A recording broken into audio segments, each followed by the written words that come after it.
Sigamos então. Belezinha! Primeira escolástica é a que nos interessa, é aqui que se conta a questão dos universais. Bem, perceba que a primeira escolástica ela vai do século IX, ou seja, a abertura das escolas, do conhecimento, a abertura do conhecimento se deu no século VIII, no século IX você tem a fundação de escolas. E vai até o século XII. Meu, é muito tempo, né? 9, 10, 11, 12. Uau! É muito tempo, Juliano, de primeira escolástica. A primeira escolástica, ela vai ter uma coisa muito curiosa, porque como a igreja tem poder, não é interessante ficar indo contra aquilo que ela prega, contra aquilo que ela entende como norma e como regra. Então, os pensadores desse período, muitos ligados à igreja, têm a seguinte concepção: a fé está acima da razão, ponto final. Deus é mais importante que o homem, Deus criou o mundo, Deus é o dono da verdade, Deus tá. A gente não quer falar sobre isso, vamos querer falar outras coisas, mas a gente admite isso tudo.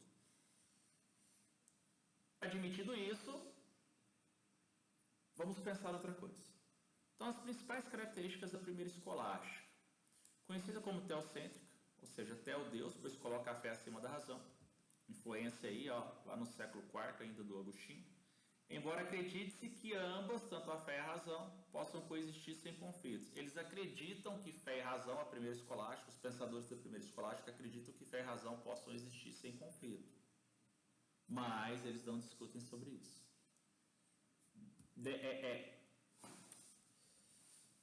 Prevalece a percepção do Agostinho, que a fé está acima da razão. Bem, perceba que coloca Deus como critério de toda a verdade que existe. Ou se existe a verdade é porque ela é uma bênção divina. E outra característica da primeira escolástica é não tem como preocupação central a discussão da relação razão e fé. Perceba que o que eu expliquei para você está tudo aqui. Logo, admitindo isso, os pensadores não têm problema com a igreja e podem se dedicar a outras coisas.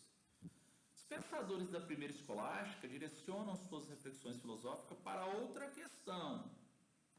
Uma questão que não está ligada às questões teológicas, que é o problema dos universais.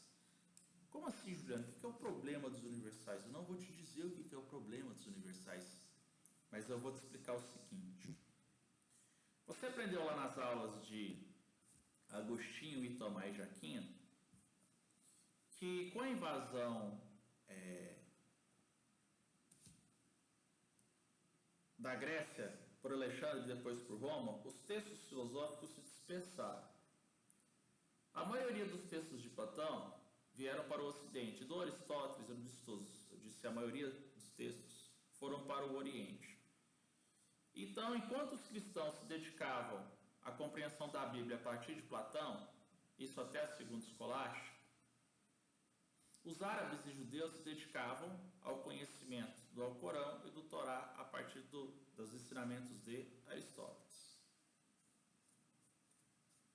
Então, o que acontece? Pouco se conhecia do Aristóteles. E muitas coisas que Aristóteles já tinha discutido, o pessoal dessa época não tinha conhecimento. Então, eles partiam do princípio que aquilo eram questões abertas e que era importante discutir para dar continuidade ao conhecimento.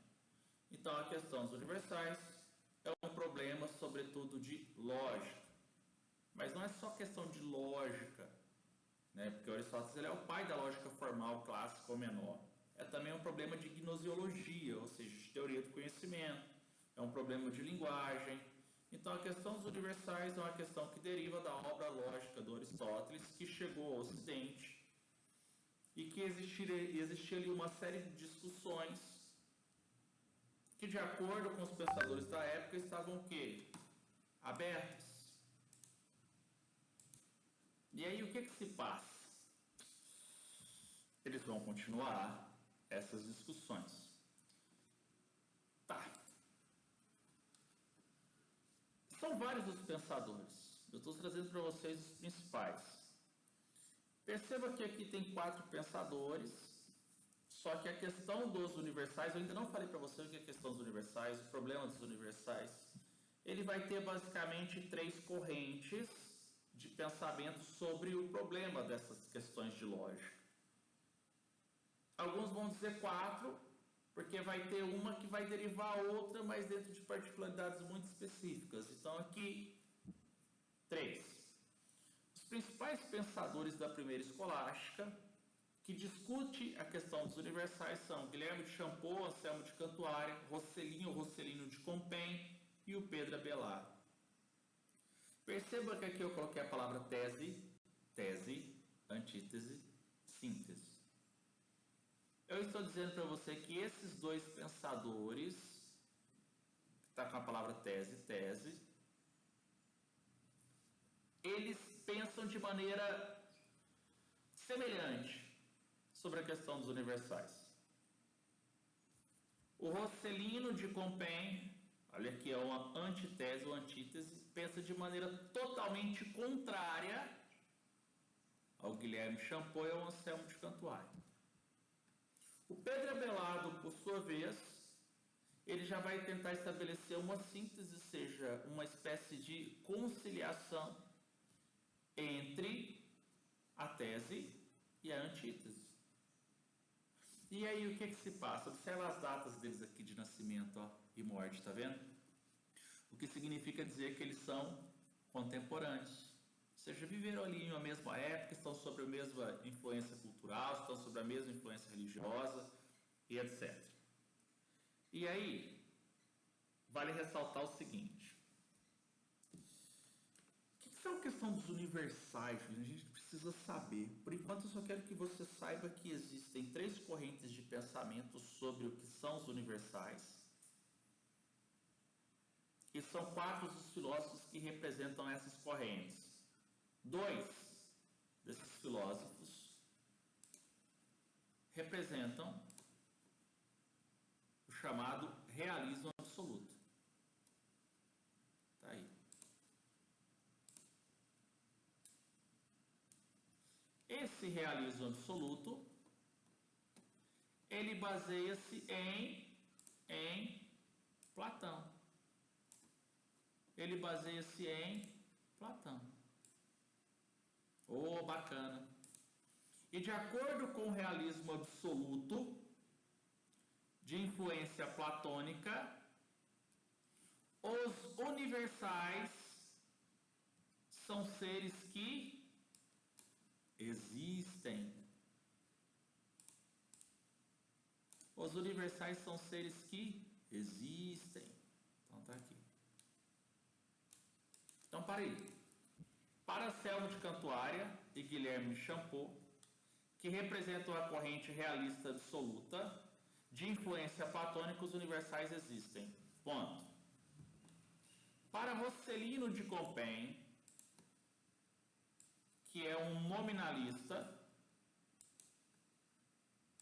que não tem uma influência nem de Platão e nem de Aristóteles, não uma que se sobressai, os universais não existem. É por isso que é tese e antítese. Porque eles dizem assim, olha, os universais existem. Esse aqui vai dizer, olha, os universais não existem. E aí vai vir o Pedro Abelard, que é um realista, assim como Guilherme de Champeau e Anselmo de Cantuária, só que ele não é um realismo absoluto. Tá aqui, ó. É um realismo moderado, ou seja, ele já tem uma posição um pouquinho diferente do realismo, quer dizer, olha, não é bem assim, os universais existem. Ele vai dizer o seguinte, ó. Ele vai dizer que os universais não existem. Que isso, Juliano? Que coisa maluca isso. Sim, ele vai dizer que os universais não existem, tá aí.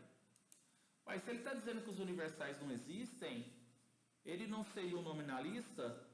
Não. Ele é de influência aristotélica. Então vamos lá, meu camarada, vamos fazer uma síntese breve. É assim. Guilherme de Champeau e Anselmo de Cantuária afirmam que os universais existem. Para isso, eles baseiam-se em Platão. E a corrente recebe o nome de realismo absoluto. Contrário à tese, nós temos a antítese de Rosselino de Compiègne, que afirma que os universais não existem. Qual que é o nome dessa corrente? Nominalismo. Pedro Abelardo, que vai fazer uma síntese entre a afirmação da existência e a sua negação, vai dizer que os universais não existem. E para afirmar essa não existência vai se basear em Aristóteles. Juliano, qual que é a diferença de dizer que os universais não existem aqui no Pedro e aqui no Rosselino? É porque para Rosselino os universais não existem em ponto final. Para Pedro Abelardo, os universais não existem da forma como estão propondo. E aí dá uma passagem, eu não estou entendendo nada. A gente não entrou na teoria ainda, estou contextualizando o que vai acontecer. Tá? Isso aqui é um apanhado histórico. Vamos continuar. Na segunda escolástica, perceba que eu estou continuando, então já falei para você que a primeira escolástica discute a questão lá dos universais. Falei quem são os filósofos que discutem, falei quais são as correntes que existem, mas eu não te falei o que é os universais. Então está encerrado o aspecto histórico que eu estou fazendo essa abordagem. A segunda escolástica, que vai aqui do final do século XII ao século XIV, lembrando que no século XIV vai acontecer o que? O Renascimento, que vai estar ali na Península Itália. E na segunda escolástica nós temos a influência do Aristóteles, que vai influenciar aí tanto filósofos árabes quanto filósofos judeus. Os filósofos árabes influenciados são Avicena, Algazel e Averroes, e os filósofos judaicos influenciados são Sade, Avicebron e Maimônides. Perceba que a partir da segunda escolástica já se tem no Ocidente, porque os árabes trouxeram os textos de Aristóteles aqui para a Península Ibérica. Esses textos chegaram aqui no Império depois de tradução, eles chegaram em grego. E o Aristóteles vai passar a ser estudado. E naturalmente, os árabes e os judeus que já tinham contato com Aristóteles são filósofos influentes dentro dessa área. Os principais filósofos árabes e judeus desse período são esses que estão citados aí. Mas nós vamos passar a ter filósofos cristãos sobre a influência do Aristóteles. Grande influência do Aristóteles. Então está aqui. Filósofos da segunda escolástica que são cristãos, sobre a influência do Aristóteles. Mas não é aquele Aristóteles que tinha uma obra ou outra, não, como o caso do Pedro Abelardo. Nós estamos falando de filósofos aristotélicos que já conhecem várias obras do Aristóteles. Essas obras já foram traduzidas, já tem sua dimensão maior de tudo aquilo que o Aristóteles fez. Principais características da segunda escolástica, vai mudar um pouco, ó, conhecida como teo e antropocêntrica, ou seja, busca conciliar fé e razão. Esse é o predomínio da segunda escolástica, mas não quer dizer que todos concordam. Coloca Deus como critério de todas as verdades reveladas, eles são conciliados, mas quem dá o critério da verdade é Deus. Discute sobre a possível harmonia ou não da relação entre razão e fé. Aqui nós temos uma coisa curiosa, eu vou falar primeiro sobre a questão da razão versus fé. Para Tomás de Aquino, razão e fé são duas coisas que podem ser conciliadas. Para o John dos Scott Gerini e Guilherme de Ockham, não há harmonia entre filosofia e teologia. Não é possível ter harmonia entre fé e razão. Perceba que quando se trata das discussões entre razão versus fé, da possibilidade de conciliação, para Tomás de Aquino isso é possível. Para Duns Scott, não. Para Ockham, também não. Beleza? Perceba que existe uma diferença, então, da forma como Tomás de Aquino pensa a relação entre razão versus fé, da posição de Duns Scott e de Ockham. Eu falei da razão versus fé. Mas e quando se trata da questão dos universais que foi discutida séculos antes? Aí tá. Se o Duns Scott e o Oca concordam que não é possível a conciliação entre fé e razão, quando se trata da questão dos universais, eles têm posição divergentes. Então, Tomás de Aquino, Duns Scott e Oca têm posições divergentes a respeito dos universais, aquela questão que foi discutida séculos anteriores. Então, vamos lá, está aqui. Você aprendeu na aula de Tomás de Aquino, se não, dá uma olhadinha lá na aula, que o Tomás de Aquino é o quê? Ele é aristotélico. Tá, se ele é aristotélico, qual é a corrente de influência aristotélica? O realismo moderado. Então, naturalmente, o Tomás de Aquino também é um realista moderado. O realismo moderado fala o quê? Ele fala que os universais não existem. Então, para Tomás de Aquino, os universais não existem. É só uma repetição, porque ele está dentro da linha do Pedro Abelato. O Duns Scott e o Oca é um pouco diferente. Tá vendo aqui o Beato, João, ou John, Duns Scott de Erínia? Para ele, meu camarada, os universais existem. Mas espere um pouquinho, vamos voltar lá. Quais são os filósofos que afirmam que os universais existem? Aqui, ó, o Guilherme de Champoux e o Anselmo de Cantuária. Se ele afirma que os universais existem, ele está se baseando em Platão. Então, a qual corrente ele pertence? Ao realismo absoluto. Então, está aqui, ó, baseia-se em Platão e realismo absoluto. E o Guilherme, para ele, os universais não existem. Opa, então se a gente voltar lá, qual é a corrente que afirma que os universais não existem? O nominalismo. Então está aqui, ó, o nominalismo. Perceba que quando se trata da discussão de fé e razão, o Duns Scott e o Ockham, eles concordam. Não é possível essa harmonia. Então tem um breve texto aqui explicando isso. Quando se trata dos universais, eles discordam. Então, leio brevemente aqui o texto do John. Afirma que a verdade teológica, Deus, seria revelada através da fé e a verdade lógica, racional, humana, seria recordada por meio das sensações, ou seja, para ele, de influência platônica, as ideias verdadeiras são inatas. Assim, as verdades da fé não poderiam ser compreendidas pela razão, pois não temos nenhuma sensação de Deus. Não é possível ter percepções de Deus, visão, audição, olfato, tato, paladar. A filosofia deixaria de ser serva da teologia e ficaria restrita ao domínio humano. Perceba que eles não simplesmente dizem que não é possível essa conciliação. Além de não ser possível, eles não têm a preocupação de dizer que um é melhor do que a outra. O que eles estão querendo dizer, os dois, é que ambos estão em domínios distintos. Então vamos ler aí do Guilherme do Ockham. Afirma que a fé e a razão funcionam em âmbitos diferentes. O conhecimento natural humano se desenvolve dentro de procedimentos lógicos, por isso a razão não pode conhecer a realidade em si. E muito menos a Deus, que é absolutamente inacessível à inteligência humana, embora seja acessível à fé. Ou você acredita ou você não acredita.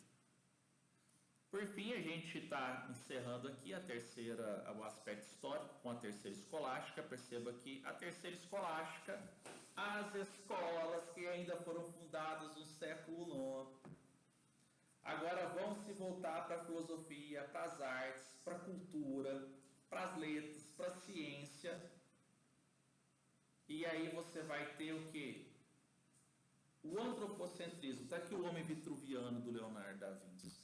Ou seja, o foco agora passa a ser a razão humana. Eu não estou dizendo que os homens se tornaram ateus, eu estou dizendo que a preocupação com as questões teológicas ligadas à filosofia vai ficar restrito à igreja. E que os homens vão se dedicar, então, portanto, às questões de caráter humano. E isso vai permitir o desenvolvimento da ciência até culminar na Revolução Industrial. As principais características, então, representa o período do Renascimento em toda a Europa Ocidental, conhecida como antropocêntrica, pois coloca a fé abaixo da razão. Marcadas por disputas que realçam as diferenças entre fé e razão. Eu gosto de citar o René Descartes e o Galileu Galilei. Representa a decadência da escola medieval, ou seja, os aspectos abstratos, teológicos, vão ser postos de lado. afirma que a razão pode demonstrar a verdade sem a necessidade da aprovação da fé, ou seja, a questão do conhecimento humano não depende de fé, depende de reflexões, depende de metodologia, depende de racionalidade, depende de experimento. Seja bem-vindo à escola moderna, que é a que você estuda. Claro, dentro de uma configuração diferente dessa época, mas perceba que ela é o resultado de tudo isso que aconteceu nesse momento. Pois bem, sigamos então. A gênese do problema dos universais. Vamos lá, importantíssimo.